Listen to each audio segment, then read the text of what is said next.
All right. And we are recording. Oh, the joys of modern technology. My name is Dan Crosier.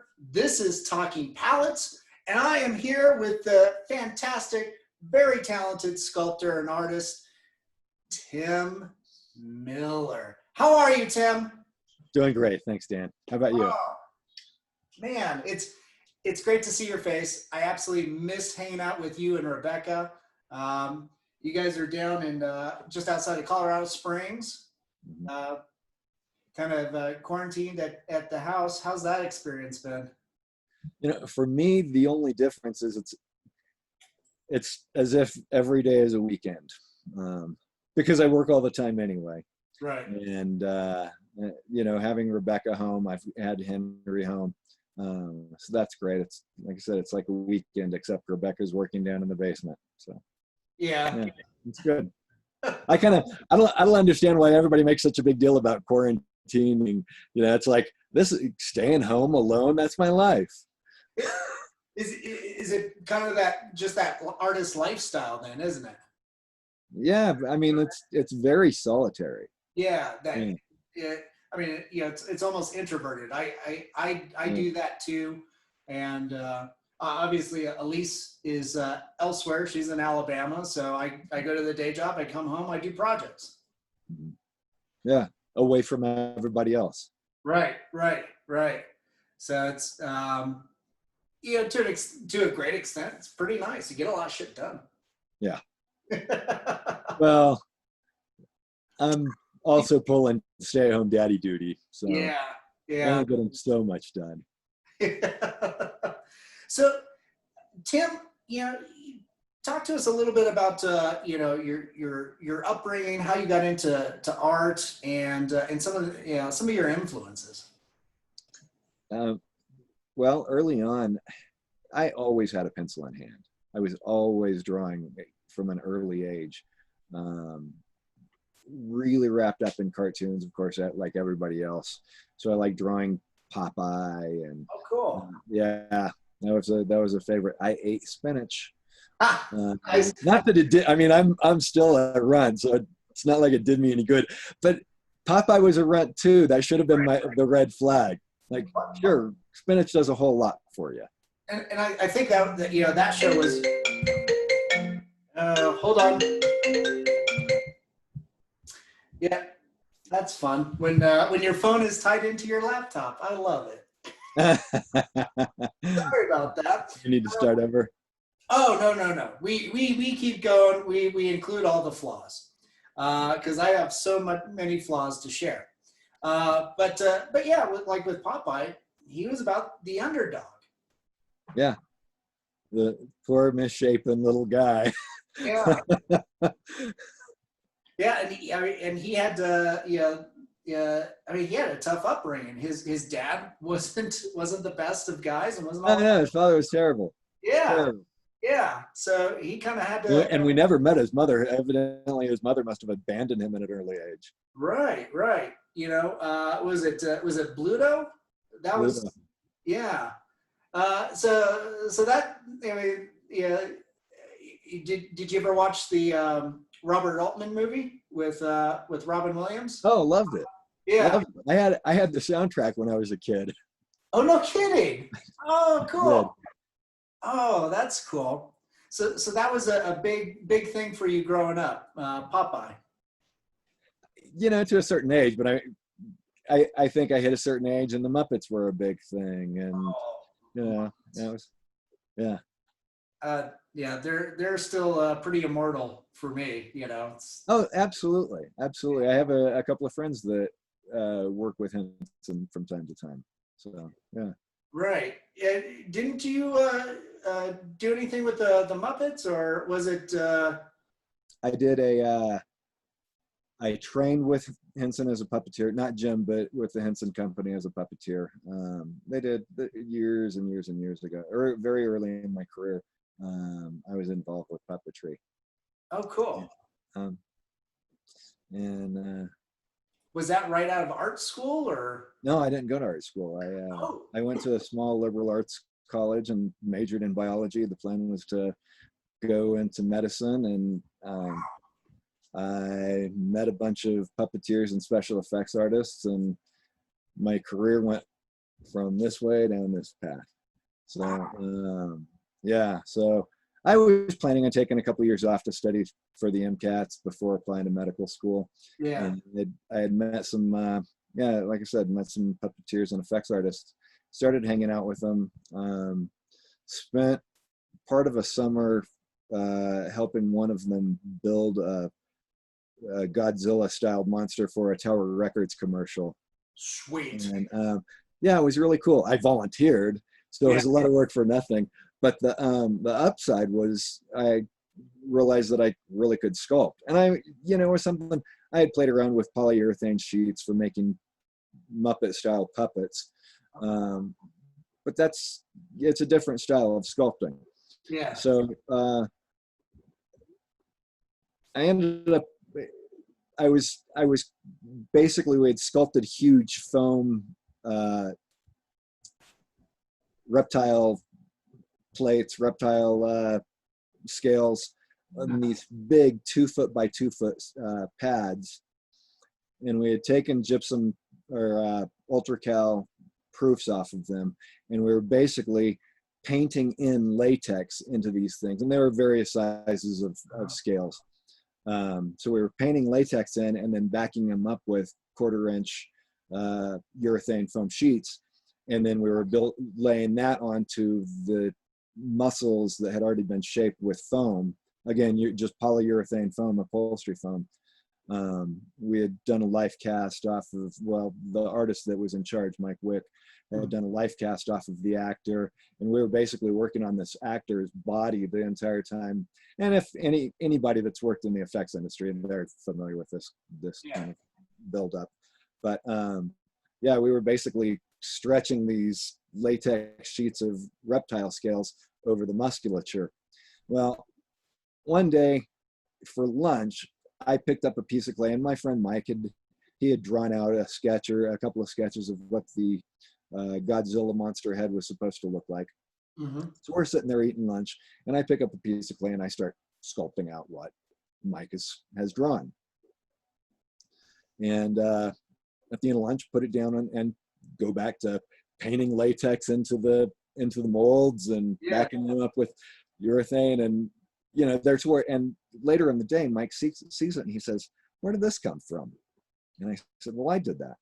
He said, "No, you didn't." He said, "Yeah, yeah, I did." Well, one of Mike was roommates with.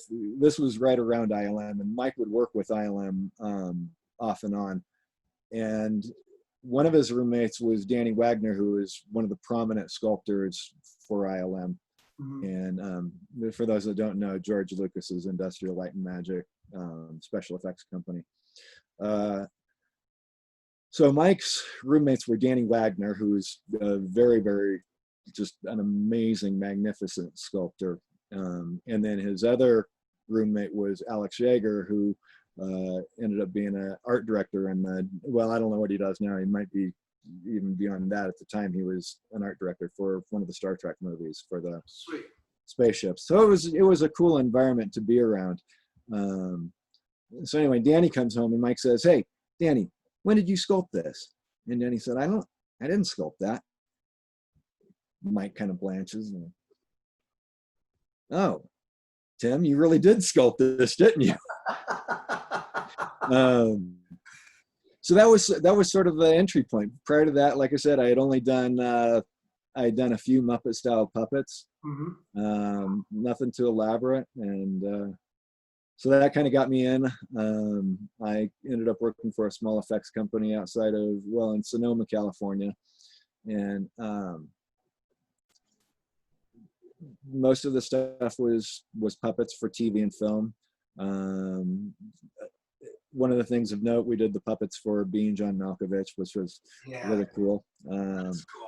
I was love that movie. That was a lot of fun. That was fun to work on. And that was one of the things that we built for, along with all the puppets, and we did a lot of the puppeteering on it as well. The 90-foot tall Emily Dickinson puppet was actually a 9-foot tall puppet strapped to my back. And So you got to perform it? well, it was actually how many people performed it? Myself, 1, 2, 3. Was that it? Was it 3 or 4 of us? Yeah, I want to say maybe 4 of us. Okay. Yeah, That's cool. yeah, me underneath, and then and we had these enormous rigs built around her, and we basically had grips on either side and a couple of other puppeteers sort of pulling and pushing, and yeah, it was crazy. It broke on the set too. Oh, yeah. Because like I said, we had grips that were like pulling on.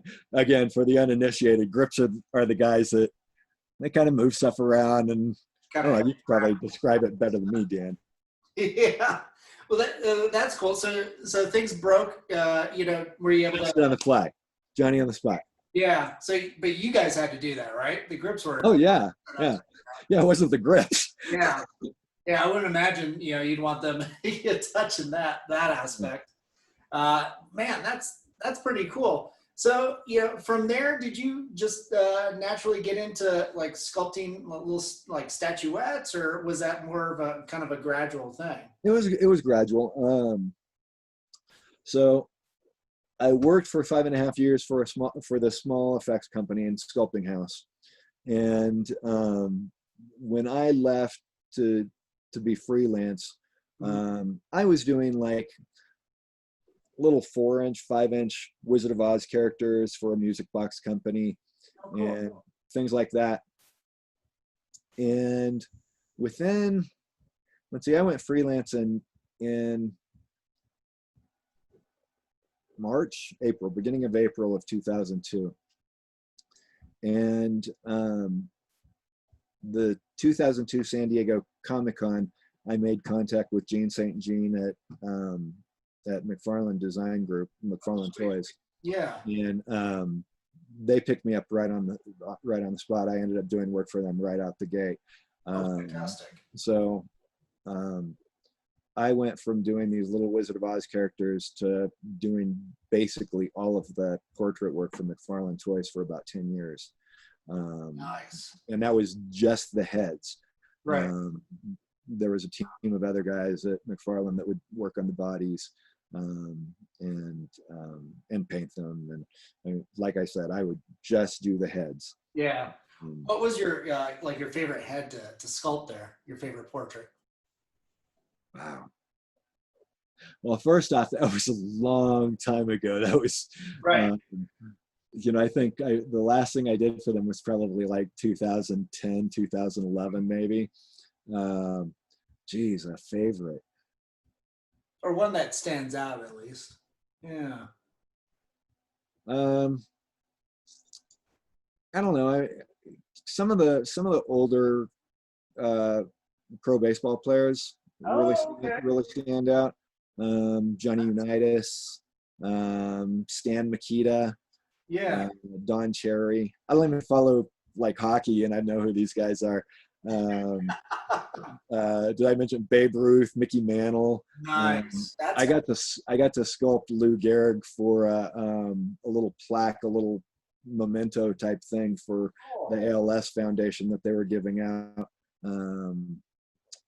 Yeah, that one's probably the Lou Gehrig's probably the one that stands out the most in my mind, and it was just a relief. It wasn't even a full thing. Yeah.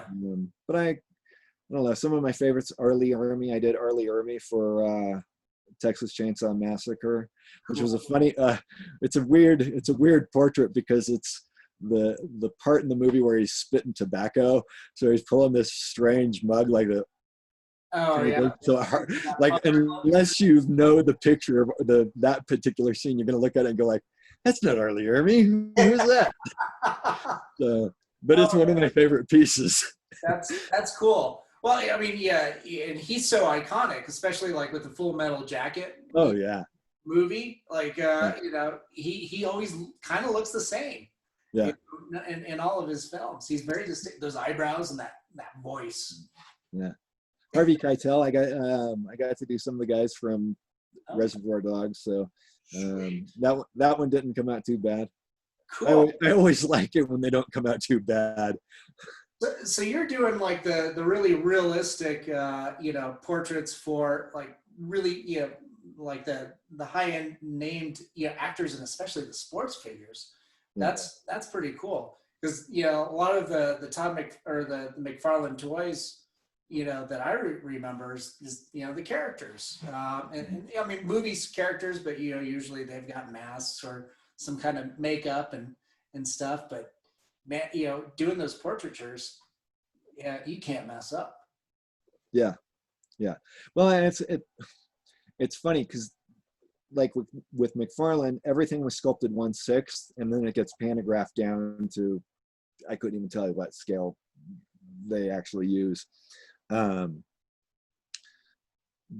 hold on, why did I bring that up? Gonna have a few of those probably. Okay, that's all right. Yeah. No, I'm not suffering from anything. That's okay. I have brain farts all the time, and Yeah. oh look, squirrel. Oh, but yeah. Even still at that size, knowing that they were going to get shrunk down even more, you really had to focus on just pulling the character out. Like if you can't compare the stuff that I was doing 10 years ago to the portraits that are being done today digitally.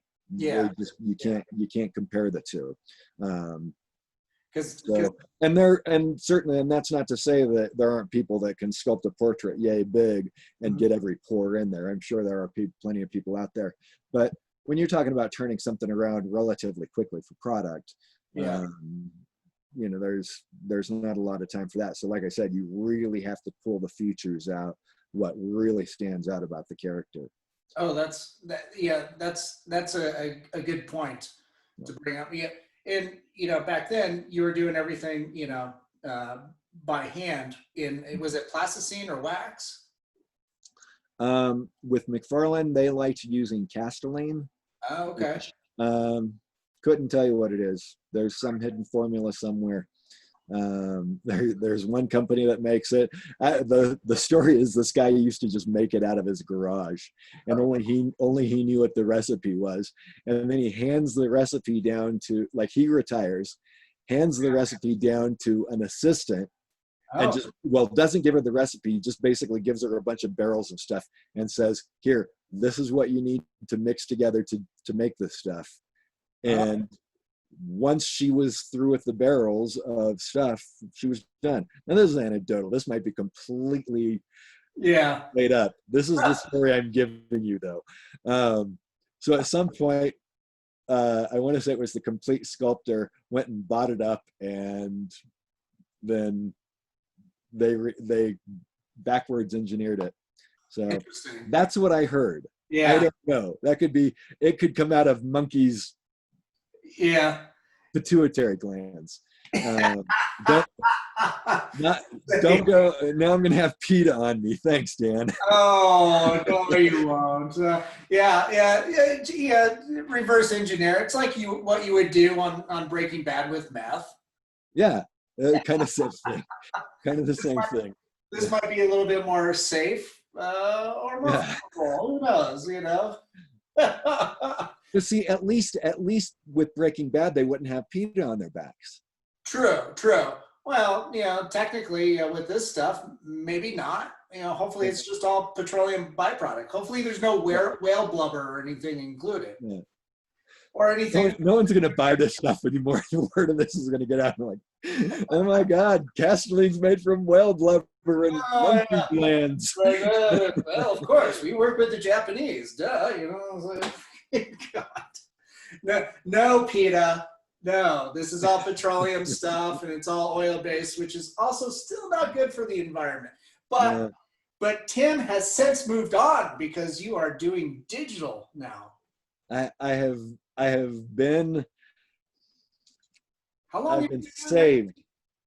I've seen the light. Yeah, how long have you been doing ZBrush? Because that's the program you learn and are working in now, right? Yeah. I think my first project came out in 2018, which would have meant I was working on it sometime like 2017. Okay. I still don't feel like I have my feet, Right. but we're getting there. It's fun. Yeah. Like I said, I've seen the light. I can do things digitally that I could never have done traditionally. Do you miss like the handhelds, dexterity, having the actual product in your hand working away, or do you find this is more liberating? Um, It's probably cleaner. it's much cleaner. Yeah. My hands don't always smell like clay. Yeah, probably a lot less time. Yeah, depending on what clay you're using, that might be sulfur or. Ooh, ooh, man. Yeah, that would not be fun to have around the house. The aroma. Yeah. Mm. I miss that smell sometimes though. Yeah. Even still, like if I'm around it, if Mhm. I'm in like a studio or something and I smell it, I'm like, yeah, smells like comb. Yeah, yeah. To me, those smells, remind me of like, oh, progress, being out in the studio, working with, with the guys, on the welders or something like that. I love burning smells. Yeah. Well, if a computer smells, it's usually a problem. Mm, So. true, true. Um, yeah. So, yeah, I remember also, for like, I think DC Direct, you were doing like those bombshell pieces too. Yeah. And are you still continuing that? Because you were doing that, by hand, and then, are you doing that also in ZBrush now, or is that? Yeah. And Okay. my first digital project was Bombshell Big Barda. Oh, sweet. Oh, I remember that figure. Yeah. Cool. So that was my first digital piece, and just came out the gate with it. I want to say my last traditional piece was Joker's daughter, Duella Dent. Okay. Which Oh, was, yeah. she Okay. got the big green boa, Yep. and so she was the last traditional piece, which was fitting. Mhm. No, I'm doing an interview, babe. It's okay. Hold on, what is it, baby? Hey, Henry. He did a level. He wanted to tell you. He did a level. Yes. Oh, okay, good. You did a level. Okay, babe. He doesn't have a shirt on, so I'm not letting him on camera. Okay. Our child comes in from outside, and the first thing he does is he wants to take his clothes off. And I don't know where he gets it, because I'm like the most modest person on the planet. Like, Yeah. I don't come downstairs in just my underwear. Like, I feel weird leaving my room in just my underwear. Right. So, and of course, I have a child that we're constantly fighting to keep clothes on him. Like, he'll be right. He's 4. Well, he's 4.5, and he'll still try to tear off outside in just his underwear. Like, Oh, Jesus. trying to tell that, like, we're not those people. Well, obviously you are. Yeah, that's all right. At least you own up to it. That's okay. So yeah, this adult, I got to remind myself to walk out the door with clothes on, because Elise isn't here. So it's like, hey, Dan. It's like, oh, that's right. There's a draft. It helps if it's like early in the morning and it's still dark outside. It's like, okay, nobody saw. Nice. That Uh, makes it all better. yeah. So you were talking about the last piece that you did, physically in Yeah. wax, right? Yeah. Duella Dent, the Joker's daughter, she was a real challenge for me. Okay. Yeah. One of the things that's always a problem is doing things trying to do things stylistically Oh, okay. that can't be sculpted realistically. Yeah. At least within certain parameters. So, for example, I'll give you the boa. Yeah. I have a challenging time dumbing things down. I hate to say it that way, but I want to do realistic feathers, Yeah. but I'm not able to. Like on my best day, Yeah. It's I'm not going to be able to. weird. And not just feathers. I mean, like I've sculpted angels' wings, and that's a little different when you've got feathers that are laying down. But boa feathers are all like, Yeah, they're haphazard. yeah, they're Muppet hair. Yeah. Literally Muppet hair. Yeah. Um, Yeah. so How did you come around, to solve that problem? I don't think very well. Which is why by the time I was done with her, I was ready to be digital. Okay. Okay, forget this. Yeah. I don't feel like I'm doing it justice anymore. Let's try something new.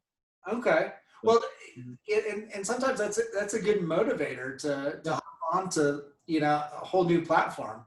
I mean, I can relate. Yeah, I used to draw relatively realistic. I still on wood, but it started feeling like labor. And I don't do art to make it feel like labor. No. So Well, even if if you're a it's paid artist. if I'm a paid, we've already established I'm not, except with the murals. I love your work. Thank you. But that's how I got into the line stuff. Is I had a lot of friends that were working in just heavy repetitious line work, and it when I started kind of adapting that, it felt very zen-like, and it felt like a meditation. So I've been doing that ever since. It's still, I mean, it's not as much of a leap as like going from tactile, three-dimensional piece in front of you to 3D computer piece, as you did. I mean, for me, that looks like a massive learning curve. Was it? Yes. Like, yeah. Yeah. A whole lot. Yeah. Well, but you took that big A bar. whole lot of big learning curve. Yeah. But you were able to take that big Barta piece, and that was, the project that you learned on, right? Or did you just have a couple other side projects that? I messed around with ZBrush for a good long time. Okay. Before I really felt capable, and I kind of went backwards and forwards with it. But then finally with Bart, I said, "All right, I've just got to do this. Yeah. Sink or swim." And so I went out to LA, and I have a friend out there, Dave Igo, who Dave was he was formerly with Sideshow Collectibles as a designer there. He has his own company, Satellite Soda, that he does work with, and he's still working within the collectibles industry. I don't know if he's publicly said where he's landed or not, but he's amazing with ZBrush. And I went out and took a weekend long intensive with him, and that was kind of it. That was the scope of my formal education. And one of the great things about the digital world is people are really giving with information. Okay. So once you have, for me, one of the biggest challenges was getting the lexicon down. I just not knowing how to ask questions can be a huge detriment to learning. And with ZBrush, I didn't have the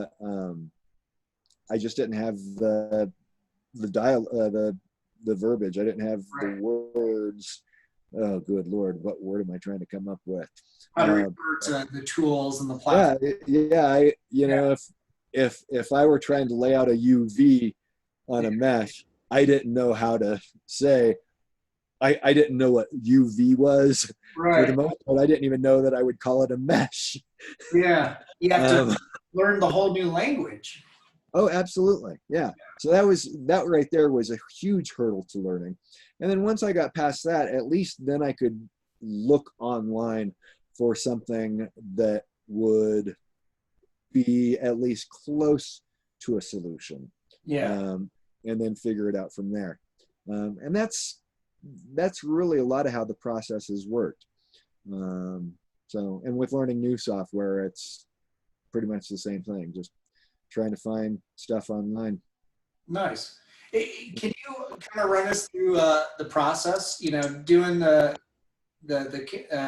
design, you know, on your pad, and then how that gets transferred to like a 3D print and everything. Um, yeah, as best I can. I don't design. Okay. I'm not particularly good at it. I shouldn't say that, and just in case someone's like wanting to hire me for a design job, I'm like, hey, he said he's not very good at it. I just don't do it a lot. You are. I've seen you make your own, you know, your own works from scratch. You're very good. Thank you.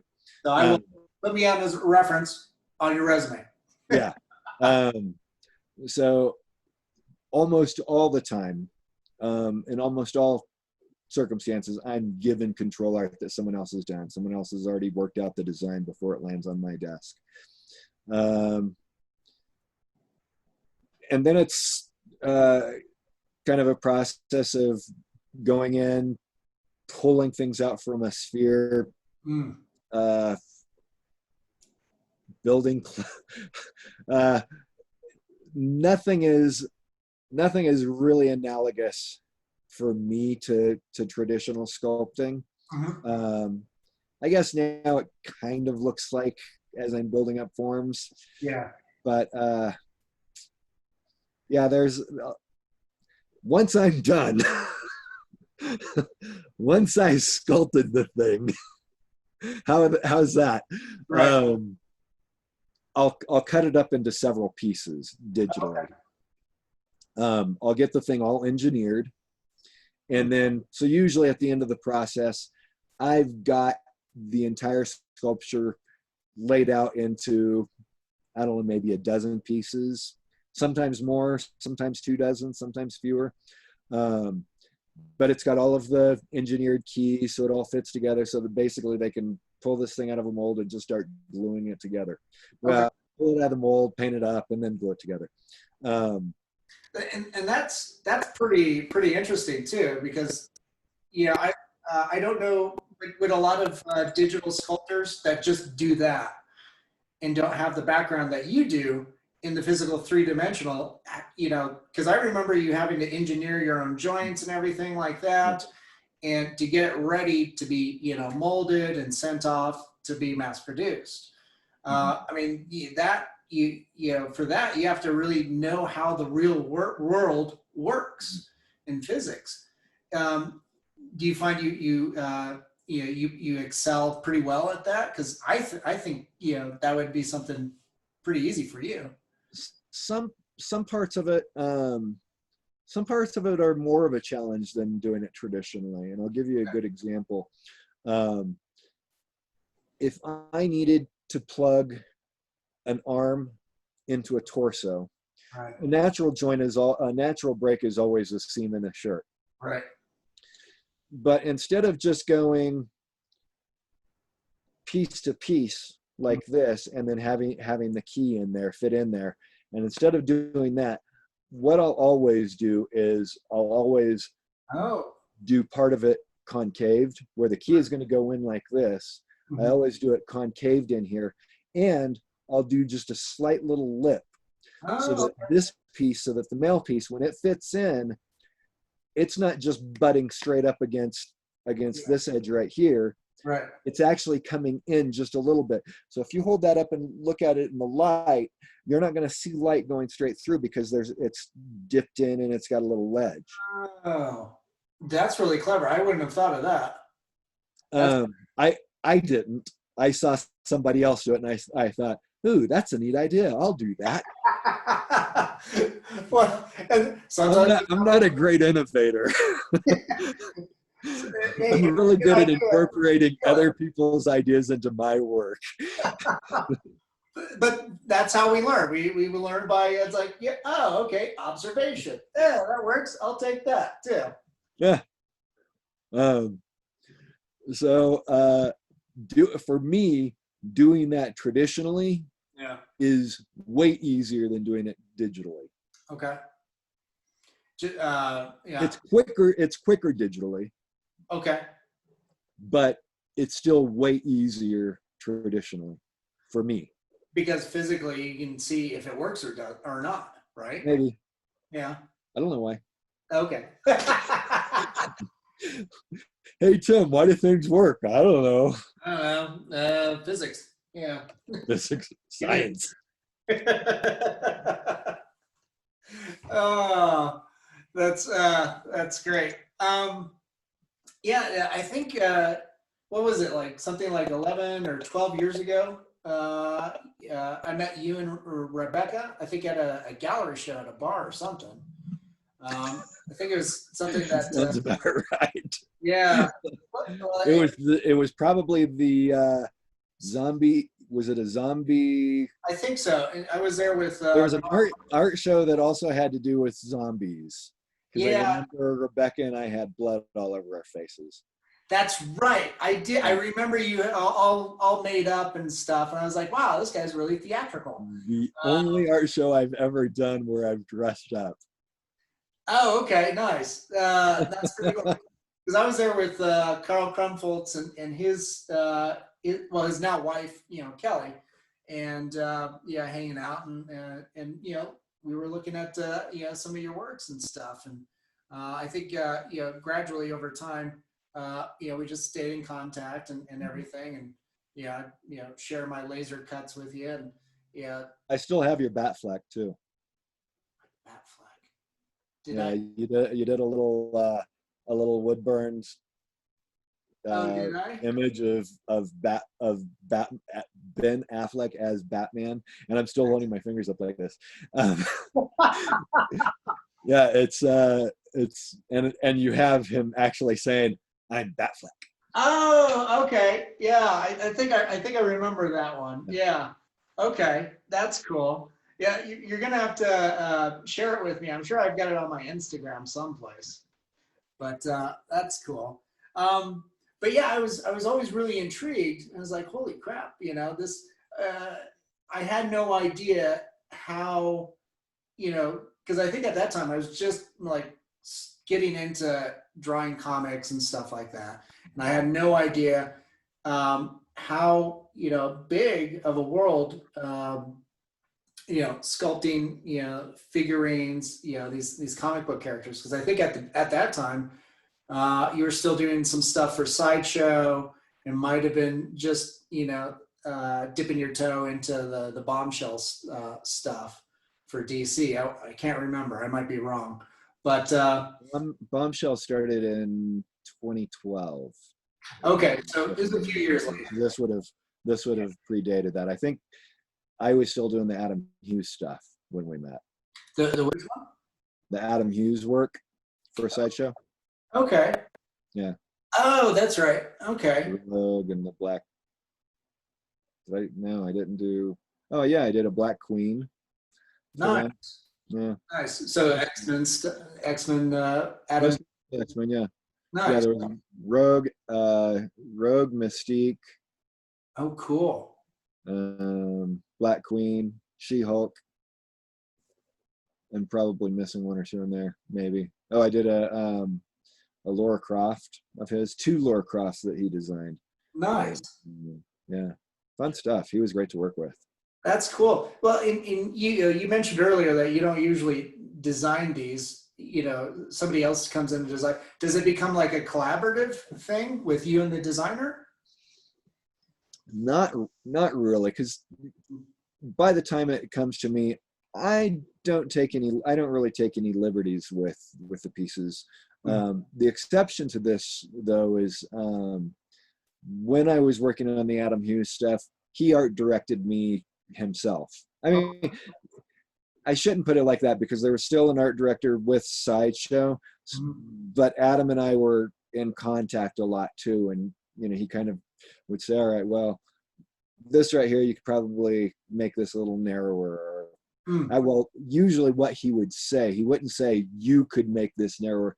He would usually say, okay, well, when I draw this, I usually draw it a little narrower, Okay. or something like that. So it wasn't him directly telling me like, you should do this, Right. but more like, this is what I do. Right. Take a hint. Right. Without saying take a hint, but Oh, and, it becomes a little bit more diplomatic. I guess, yeah. in that respect. So But that's he was great to work with. He was probably he's probably my most favorite art director to work with for that reason, that he was just so direct with me. And yeah, that's I like getting pushback. I worked with when I was working on the Thomas Blackshear stuff, the art director that he used there, Mark Newman, worked with her extensively because he worked on Thomas's line for years and years and years. She was hard. oh yeah. She was brutal. Like I know of certain famous sculptors that also worked with her that had really horrible things to say about her. And yeah, but she was as hard as she was. She pulled out the best work of. I mean, like, Okay. my best stuff came out of her. Yeah. Yeah, Nice. or out of working with her. That sounded awful. Yeah. Well, and so you received a lot of good, critiques and criticism, from her that really pushed you. Huh? She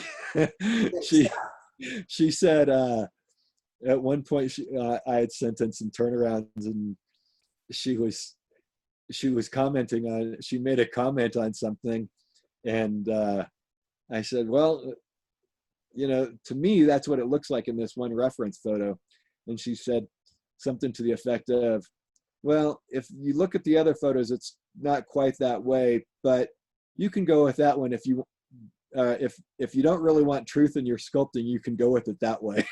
Ooh, nice. Truth in my sculpting. That's like hearing your parents say, I'm really disappointed in you. Oh, yeah, I think she had a more tasteful way of saying it. You just don't want truth in your sculpting. Oh yeah. Oh man.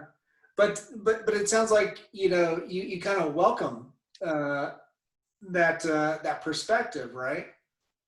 Oh, absolutely. Yeah. Yeah, I to a degree, because there are some people that really will take advantage of that. Okay. Yeah. And as you know, there are lots of people that have no idea what they want, Right. and they expect the artist to figure it out for them. Right.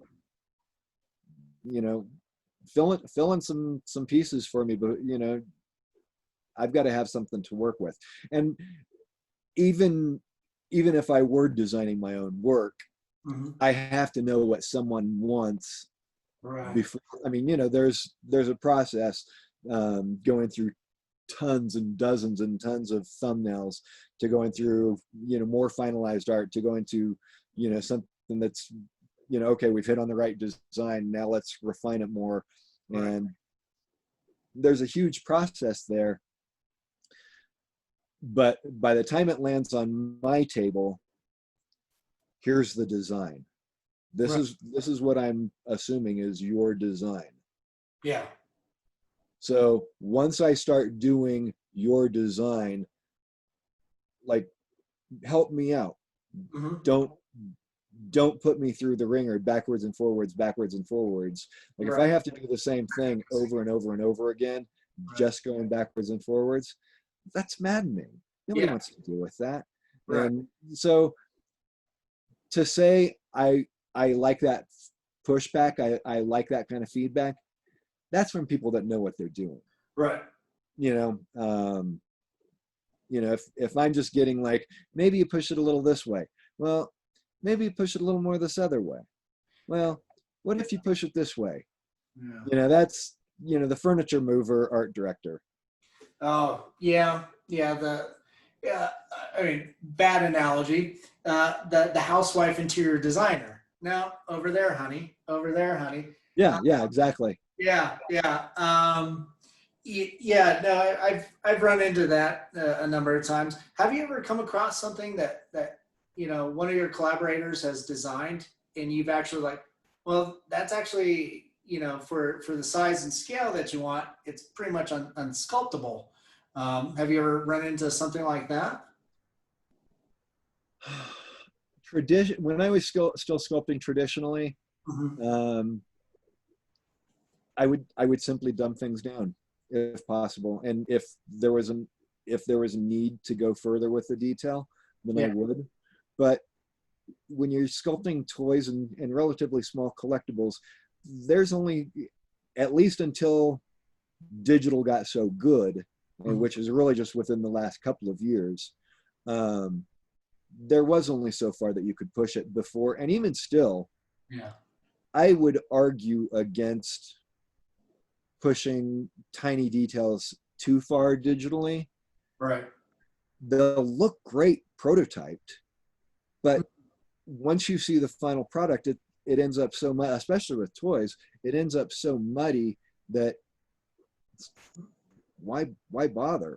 Right, Um, but that's not always the case. With higher end toys, you do see the fidelity maintained. right. That and I'm not sure how they do it, because these things are molded and recast and recast and molded over and over again, just in the process, just to get it to manufacturing in the first place.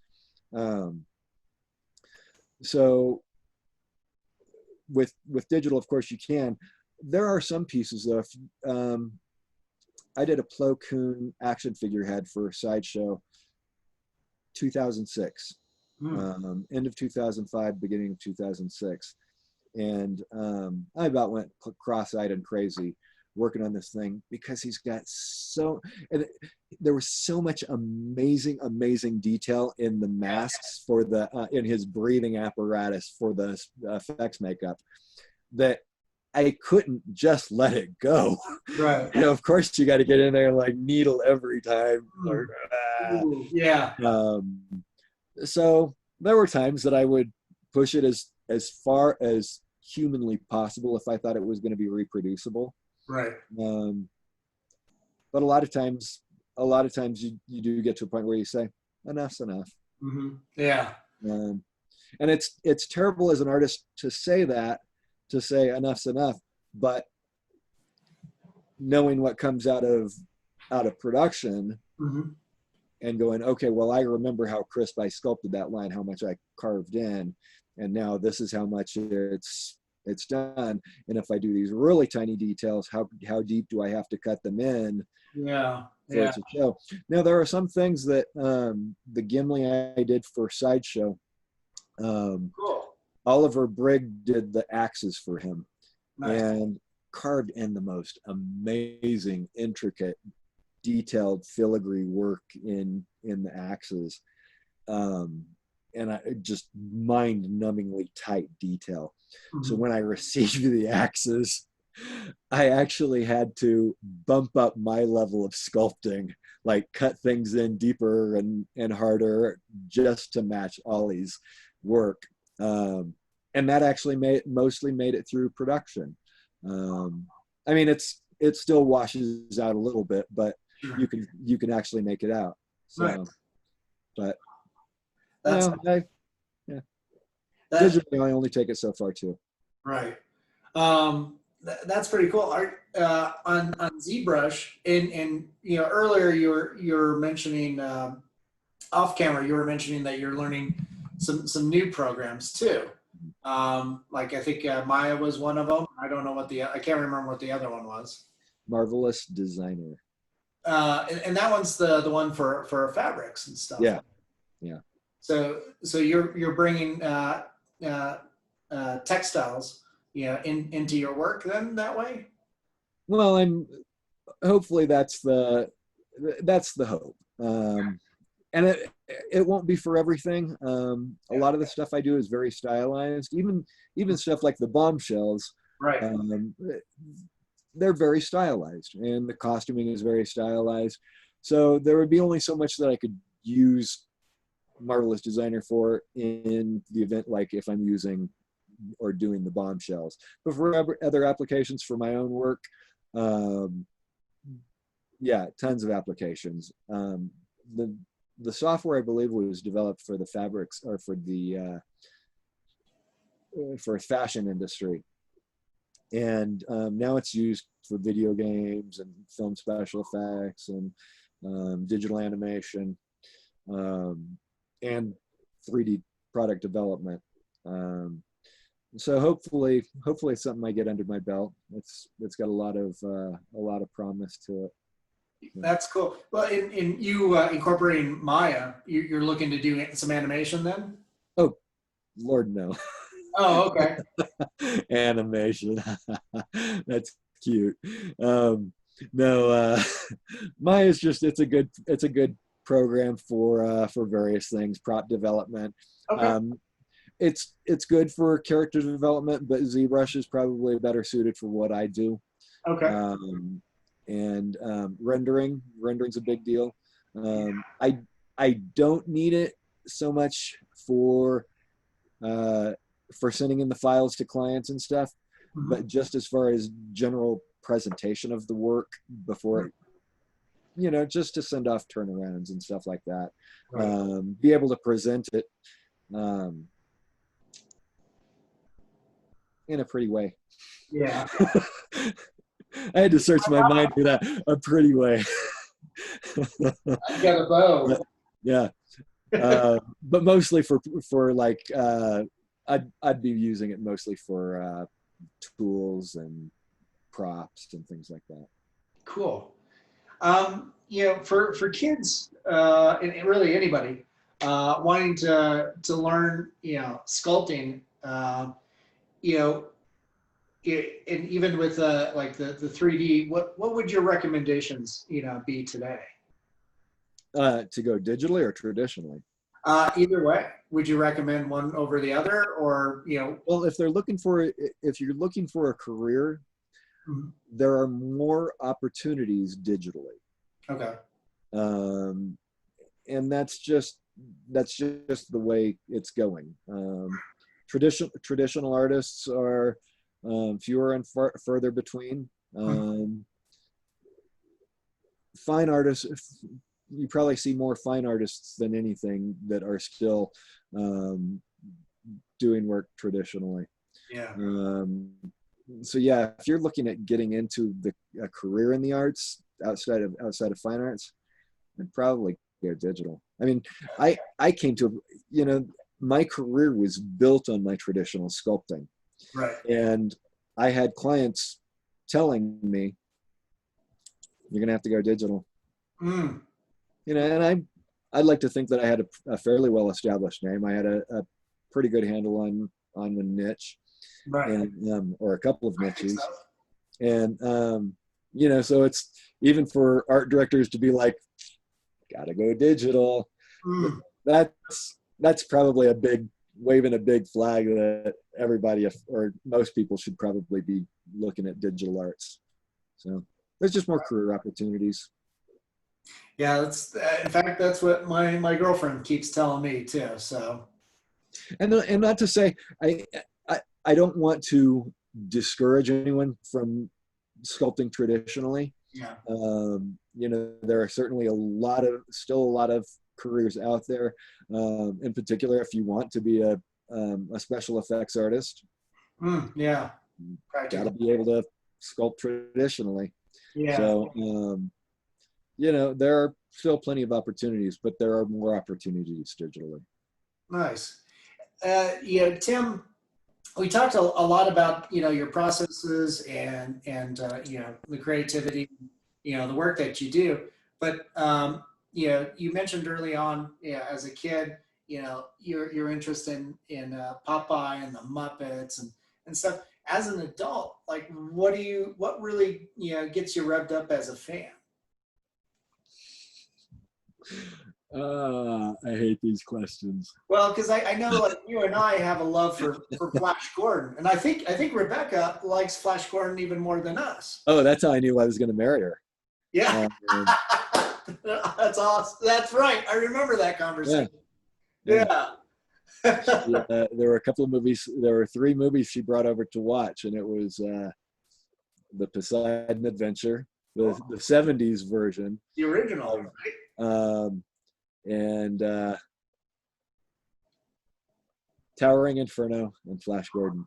Oh, nice. Yeah, Yeah. Flash so I is kind of knew. that's great. What are you guys into now? Well, she's probably gonna hate me for saying this. We just finished binge watching Dead to Me on Netflix with Christina Applegate Oh, and yeah. James Marsden. I've seen part of that. That's good. Yeah, it's entertaining. Still haven't gotten her into Tiger King, Uh, uh, which you're fine. Just it exists. What you've read on social media, that's enough. I watched it so you don't have to. My eyes grew back really well after I put the pencils in them. well, if it tells you anything about our tastes, right before Dead to Me, we were binge watching Friday Night Lights. So Okay. again, don't know what this says about us, but Well, that's okay. See, I'm that's boring when it comes to when it comes to stuff that I watch, like TV. I'm pretty boring.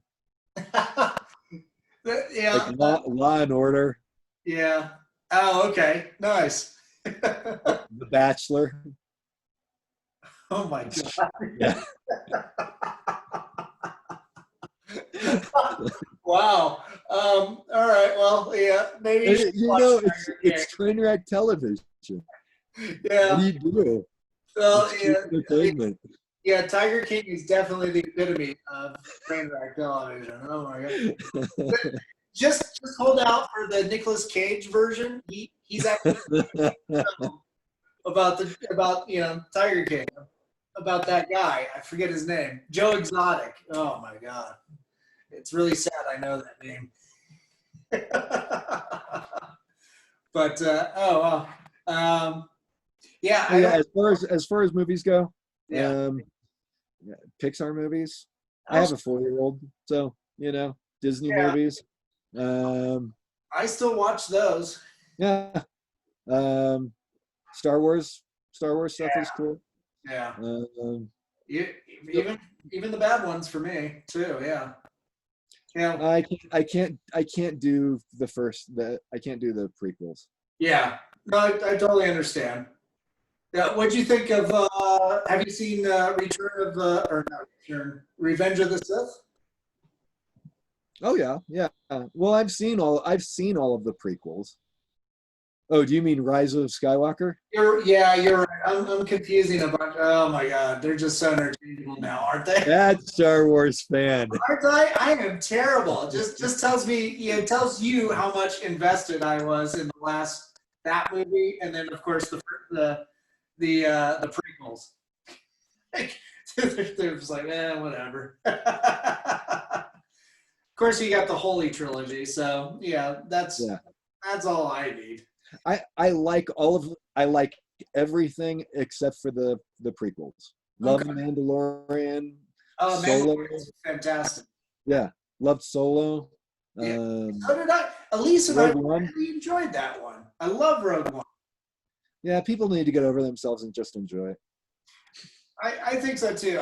The Rise of Skywalker. I enjoyed that. I mean, it's a terribly flawed film, but it's still enjoyable. It's still fun. I don't think about it too much. Yeah. I honestly, I used to go into every movie being like totally critical, and I used to be totally critical of a lot of the effects. And it took me a good long time not to do that. And I remember you mentioning the last time we talked on the phone your experience on working on one of the Matrix movies. Oh, okay. Funny story. I love this story. I worked on Matrix 2 and 3 on the cave sets. So what was that? What was the city called? Do you know? Oh shoot! It escapes. Zion. Zion. Zion, right. So when they're shooting the scenes in Zion where it's the enormous caverns that at one point Lawrence Fishburne he's addressing all of the denizens of Zion. And then there's also like a big dance party. Yeah. Yeah. Big orgy dance party. Yeah, no, I know. That dance party. So I worked on the sets for that. And within a couple of days of working on the set, I talk a lot, but I was trying not to. I was trying to keep my mouth shut. So first couple of days working on the set, we're carving this landscape out of these enormous blocks of foam, and we're matching. We've got like a CAD printed foam model of what the entire cavern's supposed to look like. And then, so what we're supposed to do is go and look at the model and then go work on our section or, go start carving stuff out. And after a couple of days, the foreman of the job, he pulls me aside and says, here, you're going to go over here and you're going to work alone on this area over here. And I'm thinking, open my mouth too much. And I really don't have a lot to say. I just talk as a nervous reaction to being around people. Sure. So, I do the exact same thing. Yeah. Still do. So I'm thinking I'm in trouble. And so I'm over here working on this area all by myself for a while, for a couple of days. And finally, I work up the courage to ask the foreman's assistant, so what I do, I'm like everybody else is working on these big teams and stuff. I'm over here working all by myself. Did I do something wrong? And I'm not freaking out over it, but I'm a little paranoid about it. And he says, oh no, this is where the camera is going to be aiming. So we want you working on this area, the hero area. Everybody else is just working on the filler. So the main area where Lawrence Fishburne is standing, with the exception of the two columns at the sides of him, all that beneath him, that's all my sculpting. And nice. So one day I'm working. That was the background. That wasn't even the story. So one day I'm working on the scissor lift, or clinging to some styrofoam like 20 feet in the air, probably with a curry comb or a sawzall tearing into this foam. Yeah. And I'm up there for like, I don't know, a couple of hours. And at one point, I turn around and look over my shoulder, and there's this skinny guy and a woman standing 30 feet back from me, dressed all in black, and just standing there watching me. And I go, and he goes, and I turn around and go back to work. So an hour later, get down off my scissor lift, join the rest of the crew for lunch. And they were like, oh, dude, that was so badass. Oh, you gotta be kidding me. That was incredible. And I was like, what? And they're like, Keanu Reeves is watching you for like 20 minutes. And then you like turn around and you're like, hey. And he goes, hey. And you go back to work. And I was like, that was Keanu Reeves.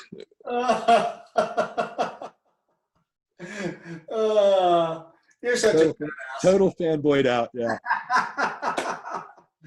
Oh, that's fantastic. Blew my street cred right there. Yeah, right after you realize, oh crap. yeah, exactly. Well, they're doing another Matrix. Yeah, maybe. Are they really? Yeah, they're shooting number 4, or they stopped because of Corona. Yeah. But they're in the middle of it. Is Keanu going to do it? Yeah. At one point, because he's also working on John Wick 4, right?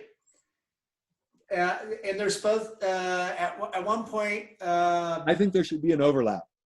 They should do a tie-in. like Wake Matrix or something like that. Yeah, do a story arc, a whole story arc, bringing the two together. Yeah, they should. Well, incidentally, because Warner Brothers and Lionsgate had both films slated to be released on the exact same day. What a coincidence. Right? I couldn't make that up. Yeah. Yeah. So I'm sure that's since changed because of COVID. Calendars are just, all over the place. I don't think they've announced any new dates, but I think that was supposed to come out like next year or 2022. I can't remember. Yeah, especially with the Matrix 4. That's such an effects heavy film. Should be fun. Yeah, we'll have to go see it together. I like it. I like it. Once we're all immune to COVID and have our injection. Yeah, once they've got the vaccine out. That's right. Then we could watch it virtually. We could watch it do a watch party. That's true. We could do that as well when it's made available, I suppose. Unless you know somebody that could do a nice pirated version. No. Yeah. Yeah. You technically are still working for each film hires roughly 15,000 people and uses hundreds of thousands of man hours. No. Yeah. Piracy is still a crime. Yeah. I work for Warner Brothers, right? No, I actually just mentioned that too. I don't think you picked that up. Yeah. Technically, yeah, you do because of TV Direct, right? Yep. So, that's cool. Hey, we're about ready to wrap it up. Where can more people, find your work and follow you? Let's see. On Instagram, I'm TK Miller Sculpt. On Facebook, my page is, I believe, TK Miller Sculpt for my fan page, or you can just do a search for TK Miller for a fan page. Those are the best places. I haven't updated my website. I'm terrible. I'm an artist. I haven't updated my website in ages, and it was in progress when I stopped updating it. But it's tkmiller.com. And Instagram and Facebook are probably the two best places to find me. Twitter, TK Miller Sculpt. Okay. It's easy. TK Miller Sculpt. There you go. That's the universal handle. I feel like Ricky Bobby. I don't know what to do with my hands. So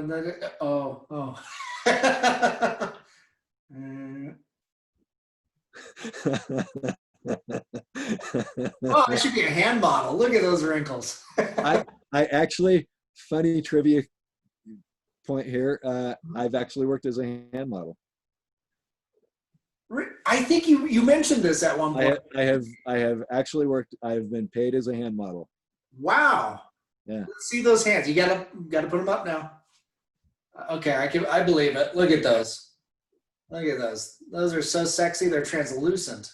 Beautiful. and ladies, because of that wedding ring, he's taken. That's right. Yeah. Oh, Tim, thanks so much. It was a pleasure talking to you. It's hopefully we can do a little bit more of this until things, settle down a little bit. Yeah, absolutely.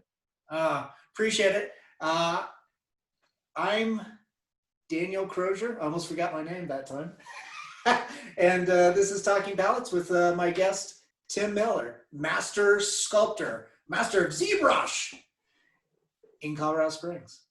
Thanks again, Tim. Thanks, Dan. Have a good one, everybody. We'll catch you next time.